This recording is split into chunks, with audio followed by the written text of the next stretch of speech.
London में royal geographical society के reading room में रखी एक सोने की घड़ी आज भी उस भारतीय की कहानी सुनाती है जिसने बिना पहचान, बिना आधुनिक उपकरणों और सिर्फ अपने कदम गिनते हुए एशिया के सबसे खतरनाक इलाकों को पार किया था।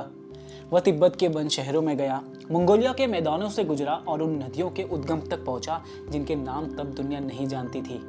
और उनका नाम था किशन सिंह रावत, जो उत्तराखंड के जौहर घाटी में जन्मे एक साधारण शिक्षक थे और महान सर्वेक्षक नैन सिंह रावत के भाई भी। लेकिन यहाँ सवाल यह है कि अगर उन्होंने सच में एशिया का नक्शा बदल दिया था तो इतिहास की किताबों में उनका नाम क्यों गायब है?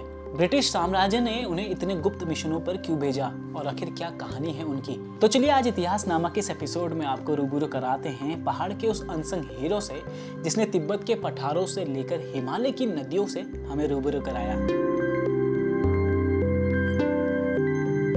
किशन सिंह रावत के जीवन को समझने से पहले हमें द ग्रेट गेम को जानना होगा।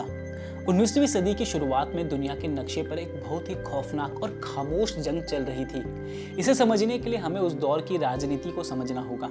एक तरफ था ब्रिटिश एम्पायर जो 1800 के दशक के मध्य तक पूरे भारत पर अपना कब्जा जमा चुका था, और दूसरी तरफ था रूसी साम्राज्य जो धीरे धीरे एक भूखे शेर की तरह मध्य एशिया के छोटे छोटे राज्यों जैसे खीवा, कोकंद और समरकंद को निगलता हुआ तेजी से दक्षिण की तरफ यानी भारत की तरफ बढ़ रहा था। इन दोनों महाशक्तियों के बीच एक बहुत बड़ा रहस्यमय इलाका था। ये इलाका था विशाल हिमालय, तिब्बत का बर्फीला पठार, पामेर के ऊंचे पर्वतमालाएं और शिनजियांग का खतरनाक रेगिस्तान। दोनों साम्राज्य ये बात बहुत अच्छी तरह जानते थे कि जो भी इस इलाके की समझ लेगा, यहाँ के खुफिया रास्ते, नदियाँ, बर्फीली दर्रों और यहाँ के लोगों को अपने पाले पर कर लेगा, जीत उसी की होगी। अंग्रेजों ने कूटनीति और जासूसी की इस होड़ को नाम दिया द ग्रेट गेम। मशहूर लेखक रुडयार्ड किपलिंग ने अपनी कहानियों में से बहुत मशहूर किया, लेकिन असल में ये कोई खेल नहीं था। यह एक बेहद खतरनाक खुफिया जंग थी। इसमें बेशुमार पैसा बहाया गया, अनगिनत जासूसों ने अपनी जान गंवाई और इसी ने आने वाले 100 सालों तक एशिया के राजनीतिक नक्शे को तय किया। अंग्रेज रणनीतिकारों को दिन रात बस एक ही डर सताता था। उन्हें लगता था कि रूसी सेना कभी भी हिमालय के किसी अनजान दर्रे से भारत में घुसपैठ कर लेगी। उनके लिए हिमालय का हर रास्ता एक खतरे की घंटी था। हर नदी दुश्मनों की सप्लाई चेन बन सकती थी और तिब्बत का हर शहर रूसियों का मिलिट्री बेस बन सकता था। अंग्रेजों के सामने सबसे बड़ी दीवार पहाड़ नहीं थी, बल्कि नक्शों की कमी थी। उस दौर में मध्य एशिया और तिब्बत के नक्शे सिर्फ कागज पर खींची गई कुछ मनगढ़ंत लकीरें थी। उनमें कोई सच्चाई नहीं थी। वे नक्शे सिर्फ यात्रियों की सुनी सुनाई कहानियों और जानबूझकर फैलाई गई झूठी अफवाहों पर बने थे। चीन के शिंग राजवंश का तिब्बत पर कब्जा था। 1791 में चीन नेपाल युद्ध के बाद चीन ने तिब्बत के दरवाजे पूरी दुनिया के लिए बंद कर दिए थे। नेपाल भी विदेशियों को अपने यहाँ घुसने नहीं देता था। नियम बहुत सख्त थे। अगर कोई भी यूरोपीय या गोरा इंसान तिब्बत में घुसने की कोशिश करता था तो उसे सीधा मौत के घाट उतार दिया जाता था या काल खूटरी में सड़ा दिया जाता था। अंग्रेज रणनीतिकारियों के लिए नक्शे पर मौजूद ये खाली जगह सिर्फ सरदर्द नहीं थी, बल्कि उनके अस्तित्व के लिए सबसे बड़ा खतरा थी। उन्हें किसी भी कीमत पर इन इलाकों का नक्शा चाहिए था। इस मुसीबत का हल निकालने के लिए अंग्रेजों ने उस दौर के सबसे बड़े और महत्वाकांक्षी वैज्ञानिक मिशन की शुरुआत की, the great trigonometrical survey of India की। 1802 में विलियम लेविंगटन ने इसकी शुरुआत की और बाद में जॉर्ज एवरेस्ट ने इसे आगे बढ़ाया। इस सर्वे का काम एकदम साफ था। भारत के दक्षिणी कोनों से लेकर उत्तर के हिमालय तक पूरे देश को त्रिकोण यानी ट्रायंगल बनाकर इंच दर इंच नापना। इसी सर्वे ने माउंट एवरेस्ट की असली ऊंचाई दुनिया को बताई थी। इसी ने भारत के सैकड़ों शहरों, नदियों और पहाड़ों को नक्शे पर सटीक जगह दी थी। लेकिन एक पॉइंट पर आकर यह सर्वे ठप पड़ गया। ब्रिटिश भारत की उत्तरी सीमा पार यानी नेपाल, सिक्किम और तिब्बत के ऊंचे दर्रों के पार ब्रिटिश अधिकारी जा ही नहीं सकते थे। तिब्बत पूरी तरह बंद था। शिनजियांग एक रहस्य था। मंगोलिया के बारे में कोई कुछ नहीं जानता था। अंग्रेज अधिकारी गोरे थे। वे भेष बदलकर भी इन इलाकों में नहीं जा सकते थे क्योंकि वे तुरंत पहचाने जाते। ऐसे में ब्रिटिश खुफिया विभाग ने एक ऐसा मास्टर प्लान बनाया जो जासूसी के इतिहास का सबसे बड़ा गेम चेंजर साबित हुआ। उन्होंने तय किया कि वे लोकल लोगों को जासूसी और नक्शा बनाने की ट्रेनिंग देंगे। ये वो लोग होंगे जो एक आम व्यापारी या तीर्थयात्री के रूप में बिना किसी शक के उन बंद इलाकों में जा सकेंगे। इन्हीं सीक्रेट एजेंटों को इतिहास में पंडित कहा गया। इन्हीं पंडितों में से एक सबसे चमकता हुआ सितारा थे किशन सिंह रावत। उनका जन्म 1850 के आसपास उत्तराखंड के कुमाऊं क्षेत्र में खूबसूरत जौहर घाटी में हुआ था। उनके पिता देव सिंह एक जाने माने व्यापारी थे। उनके बड़े भाई मणि सिंह और चचेरे भाई नैन सिंह रावत पहले से ही जासूसी की दुनिया में अपना नाम बना चुके थे। किशन सिंह का परिवार शौका जनजाति से ताल्लुक रखता था। शौका लोग सदियों से भारत और तिब्बत के बीच व्यापार करते आ रहे थे। जौहर घाटी के हर बच्चे की तरह किशन सिंह की रगों में भी हिमालय के खतरनाक रास्तों और तिब्बती संस्कृति की समझ दौड़ती थी। उन्होंने अपनी शुरुआती पढ़ाई धारचूला के गर्बियांग सरकारी स्कूल से की। यह उस सुदूर इलाके के कुछ गिने चुने स्कूलों में से एक था।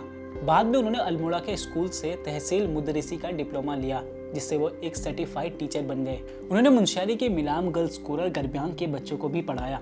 किशन सिंह के पास ज्ञान का एक गजब का कॉम्बिनेशन था। अंग्रेजी शिक्षा जिसने उन्हें लिखना पढ़ना और गणित का विज्ञान सिखाया, वहीं दूसरी ओर पहाड़ी खून जिसने उन्हें हिमालय के दुर्गम रास्तों पर बिना थके चलना, तिब्बती भाषा बोलना और वहाँ के तौर तरीके सिखाए। यह वह खासियत थी जिसने उन्हें अंग्रेजों के सर्वे ऑफ इंडिया के लिए सबसे कीमती मोहरा बना दिया। जब किशन सिंह खुफिया विभाग में भर्ती हुए तब उनके चचेरे भाई नैन सिंह रावत पहले से ही कई बड़े मिशन पूरे कर चुके थे। नैन सिंह ने ही किशन सिंह को इस खतरनाक काम की बारीकियां सिखाई। पंडितों के इस खुफिया प्रोग्राम में शामिल होने का मतलब कोई रोमांचिक ट्रिप पर जाना नहीं था, यह मौत के मुंह में सीधा कदम रखने जैसा था। अगर आप पकड़े गए तो ना कोई आपको बचाने आएगा और ना ही ब्रिटिश सरकार आपको अपना एजेंट मानेगी। देहरादून में सर्वे ऑफ इंडिया के हेडक्वार्टर में किशन सिंह ने जो ट्रेनिंग दी गई थी वो सुनकर आज भी रोंगटे खड़े हो जाते हैं। उन्हें अपने आधुनिक वैज्ञानिक उपकरणों को इस तरह छिपाना था कि अगर वो तिब्बती सेना की उनकी तलाशी भी ले तो उन्हें कुछ मिले ना। उनकी ट्रेनिंग कुछ इस तरीके से हुई थी। पहला, जादुई माला। बौद्ध भिक्षु जो माला जपते हैं उसमें 108 मनके होते हैं, लेकिन पंडितों की माला में जानबूझकर सिर्फ 100 मनके रखे गए। पंडितों को खास ट्रेनिंग दी गई थी कि उनका हर कदम ठीक एक बराबर दूरी का होना चाहिए। वे 2000 कदम चलते तो ठीक 1 मील पूरा हो जाता। हर 100 कदम पर वो एक मनका खिसका देते। इस तरह वे धर्म के नाम पर माला जपने का दिखावा करते, लेकिन असल में वो मीलों लंबी दूरियां नाप रहे होते। दूसरा, सीक्रेट पेपर व्हील। तिब्बती लोग हाथ में एक प्रार्थना चक्र घुमाते हैं जिसके अंदर धार्मिक मंत्र लिखे होते हैं। पंडितों के पेपर व्हील के अंदर मंत्रों की जगह कोरे कागज के रोल होते थे। दिन भर नापी गई दूरियां और खुफिया रास्तों का रिकॉर्ड रात के अंधेरे में इसी कागज पर वो छिपकर लिखा करते थे। तीसरा, छुपा हुआ थर्मामीटर। किसी भी जगह की ऊंचाई नापने के लिए वे पानी के उबलने के तापमान को नापते थे। इसके लिए पारे वाले थर्मामीटर को चाय बनाने वाले बर्तन के नकली पेंदे के अंदर छिपाकर वो रखा करते थे। चौथा, लाठी में कंपास। उनके चलने वाली लकड़ी की लाठी के ऊपर के हिस्से पर एक छोटा सा कंपास छुपा होता था। किशन सिंह को सेक्सटेंट नाम के उपकरण से तारों को देखकर अपनी लोकेशन निकालने की कड़ी ट्रेनिंग दी गई थी। उन्होंने इतनी प्रैक्टिस की थी कि वे बर्फीले तूफानों के बीच रात के घने अंधेरों में भी छुपते छिपाते बिल्कुल सटीक रीडिंग ले लेते थे। किशन सिंह का बतौर जासूसी करियर 1859 में शुरू हुआ। वे जवान थे, खून गर्म था और उन्हें खुद को साबित भी करना था। शुरुआत में उन्हें पश्चिमी तिब्बत और सिगत से, जो पेंचिंग लामा का घर है, वहाँ की तरफ भेजा गया। एक आम व्यापारी का भेष बनाकर उन्होंने वहाँ की राजनीतिक और भूगोलिक जानकारी जुटाई। लेकिन उनका असली टेस्ट 1871-72 में हुआ। किशन सिंह अपने कुछ साथियों के साथ शिगत से पहुंचे और वहाँ से उत्तर की ओर चंगतांग की तरफ बढ़े।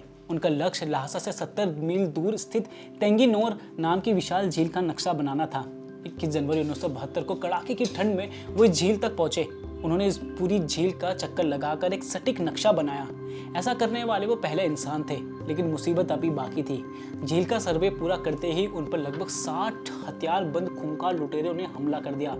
लुटेरों ने उनका सारा सामान, पैसे और राशन लूट लिया।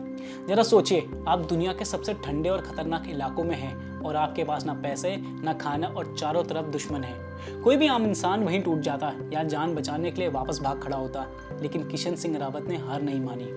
उनके पास अब सिर्फ सर्वे के उपकरण बचे थे। उन्होंने जान जोखिम में डालकर अपने उन खुफिया उपकरणों को एक व्यापारी के पास गिरवी रखा ताकि आगे के सफर तय करने के लिए कुछ पैसे मिल सके।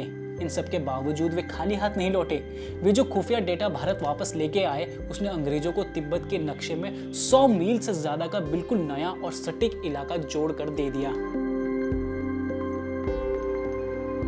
1873 में ब्रिटिश सरकार ने चीन के तुर्कस्तान यानी आज के सिंजियांग के यरकान शहर में एक बड़ा कूटनीतिक मिशन पर उन्हें भेजा।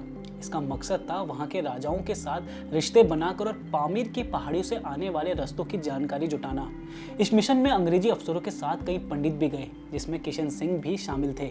यह टीम लद्दाख के लेह से होते हुए कारकोरम के खतरनाक दर्रों को पार करते हुए यारकांद और काशगार पहुंची। ये वो शहर थे जो सिल्क रोड के दिल में बसते थे और अंग्रेजों को डर था कि रूस यहीं से भारत पर हमला कर सकता है। लेकिन इस मिशन में असली जादू किशन सिंह ने वापसी के दौरान दिखाया। वे मुख्य टीम से अलग हो गए और उन्होंने एक बिल्कुल अनजान और खतरनाक रास्ते से अकेले सर्वे करने का फैसला लिया। वे कारगिल, गुमा और पोलूर होते हुए लद्दाख के पेंगोंग झील तक वापस आए। जब वे वापस देहरादून पहुंचे और अंग्रेज अधिकारियों ने उनके जुटाए गए डेटा की जांच की तो वे हैरान रह गए। कैप्टन ट्रोटर जो सर्वे टीम के कमांडर थे, उन्होंने देखा कि यारकन शहर की लोकेशन गोरे अधिकारियों के बड़े बड़े दूरबीनों से निकली गई रीडिंग से गलत आ रही थी, जबकि किशन सिंह ने जो रीडिंग अपने 100 मानकों की माला और छुपकर इस्तेमाल किए गए सेक्सटेंट से निकाली थी, वे बिल्कुल सटीक थी। कैप्टन ट्रोटर को मजबूरी में ब्रिटिश अधिकारियों का डेटा हटाकर किशन सिंह के डेटा को आधिकारिक नक्शे में जगह देनी पड़ी। यह उस दौर में एक हिंदुस्तानी जासूस के लिए एक बड़ी पेशेवर जीत थी। अगर किशन सिंह रावत का नाम 19वीं सदी के सबसे महान खोजकर्ताओं की लिस्ट में सबसे ऊपर आता तो उसकी वजह है उनका यह 4 साल का मिशन। यह सिर्फ एक सर्वे नहीं था, यह हिम्मत, जुनून और पागलपन की हद थी। 1878 में वे दार्जिलिंग से एक व्यापारी के भेष में निकले और सिक्किम होते हुए वो तिब्बत की राजधानी ल्हासा पहुंचे। ल्हासा जो उस समय विदेशियों के लिए एक अभेद्य किला था, वहां पकड़े जाने का मतलब सीधा मौत था। किशन सिंह एक पूरे साल तक ल्हासा में अपनी पहचान छुपा कर रहे। उन्होंने एक व्यापारी के रूप में वहां के अधिकारियों से दोस्ती की, खुफिया जानकारी निकाली और एक नेटवर्क बनाया। ल्हासा के अधिकारियों के नाक के नीचे रहकर 1 साल तक जासूसी करना यह अपने आप में एक ऐसा कारनामा है जिस पर एक पूरी हॉलीवुड फिल्म बन सकती है। ल्हासा से निकलने के बाद वे उस तरफ बढ़े जहां आज तक किसी ने नक्शा नहीं बनाया था। वे पूर्वोत्तर तिब्बत से होते हुए मंगोलिया के खूंखार रेगिस्तानों तक पहुंच गए। मंगोलिया में एक बार फिर लुटेरों ने उन्हें लूट लिया। एक समय ऐसा आया जब उनके पास खाने के लिए सिर्फ एक मुट्ठी चावल बचा था, लेकिन उनके कदम नहीं रुके। वे हर दिन हर घंटे अपने कदम गिनते रहे। वापस लौटते समय उन्होंने वो किया जिन्हें दुनिया के भूगोल को हमेशा के लिए बदल कर रख दिया। उन्होंने एशिया की 3 सबसे बड़ी विशाल और रहस्यमय नदियां मेकोंग, साल्वीन और इरावदी के उद्गम स्थल का नक्शा बनाया। आज के नक्शे में आप देखेंगे तो ये तीनों नदियां तिब्बत के पठार से निकलकर दक्षिणी पूर्वी एशिया में जाती है। आज ये नदियां करोड़ों लोगों का पेट पालती है। 1870 के दशक में यूरोप के बड़े बड़े भूगोलवेत्ता इस बात पर बहस करते थे कि ये नदियां कहाँ से निकलती है। किशन सिंह पहले इंसान थे जिन्होंने नदियों का शुरुआती रास्ते का सटीक खाका खींचा। आज हम दक्षिणी पूर्वी एशिया और चीन का जो नक्शा देखते हैं, उसकी नींव किशन सिंह रावत के उन 4 साल के भूखे प्यासे और खौफनाक सफर पर टिकी है। दिलचस्प बात तो यह है कि उन्होंने सिर्फ हिमालय का ही सर्वे नहीं किया, उन्होंने राजस्थान के 12 जिले में मौजूद रामगढ़ क्रेटर का भी सबसे पहला वैज्ञानिक नक्शा बनाया था। यह दिखाता है कि वो सिर्फ एक जासूस नहीं थे, बल्कि एक पैदाइशी वैज्ञानिक भी थे। किशन सिंह रावत ने जो काम किया था वो कोई आम बात नहीं थी। दुनिया भर के वैज्ञानिक समुदाय ने उनका लोहा माना। लंदन के रॉयल ज्योग्राफिकल सोसाइटी ने उन्हें एक सोने की घड़ी और 500 रुपए इनाम में दिए। पेरिस और इटली की संस्थाओं ने उन्हें गोल्ड मेडल से नवाजा। ब्रिटिश भारत की सरकार ने उन्हें राय बहादुर की उपाधि दी और उत्तर प्रदेश की एक जागीर भी इनाम में दी।